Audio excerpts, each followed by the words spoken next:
शुक्रवार की शाम निरसा थाना क्षेत्र अंतर्गत गोपालगंज मोड़ एनएच पर एक भीषण सड़क हादसा हुआ, जिसमें एक लोहे के पाइप लदा हुआ ट्रैक्टर अनियंत्रित होकर दुर्घटनाग्रस्त हो गया। आसपास के लोगों ने बताया कि निरसा में पेयजल आपूर्ति में चल रहे कार्य में लोहे के पाइप की ढुलाई ट्रैक्टर से की जा रही थी। इसी क्रम में लोहे के कई सारी पाइप से लदा हुआ एक ट्रैक्टर जब गोपालगंज मोड़ से निरसा की तरफ आ रहा था, इसी दौरान मोड़ पर ही अनियंत्रित होकर पलट गया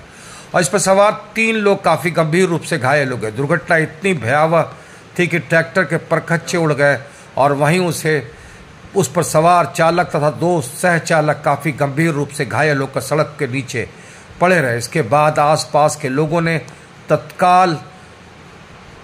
NHAI के एम्बुलेंस को इसकी जानकारी दी। मौके पर पहुंचे निरसा गश्ती दल ने स्थिति को संभाला तथा कुछ देर बाद पहुंचे एम्बुलेंस पर तीनों घायलों को लाद कर धनबाद के PMCH भेज दिया गया, जहां तीनों की स्थिति काफी नाजुक बनी हुई है। पर इस दौरान पूरे घटनाक्रम में जहां एक मूल विषय चर्चा का विषय बना हुआ है कि इस तरह की सड़क हादसे होने के बाद पहले जहां घायलों को लेकर तत्काल निरसा रोड किनारे स्थित स्वास्थ्य केंद्र ले जाया जाता था, जहां उनकी प्राथमिक उपचार करने के बाद धनबाद भेजने का काम होता था, वहीं निरसा के स्वास्थ्य केंद्र बंद होने के बाद अब इन घायलों को विषम परिस्थिति में भी सीधे धनबाद भेजने के अलावा कोई विकल्प किसी के पास नहीं है। जिसका कारण यह है कि काफ़ी गंभीर स्थिति में रहे घायल को किसी भी तरह के प्राथमिक उपचार नहीं मिल पा रहा है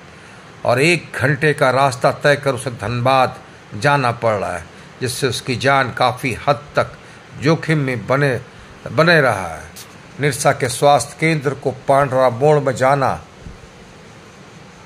किस हद तक सही है अपने आप में अभी तक एक चर्चा का विषय बना हुआ है। काफ़ी गंभीर रूप से भी घायलों के परिजनों के पास सीधे धनबाद जाने के अलावा कोई विकल्प नहीं है।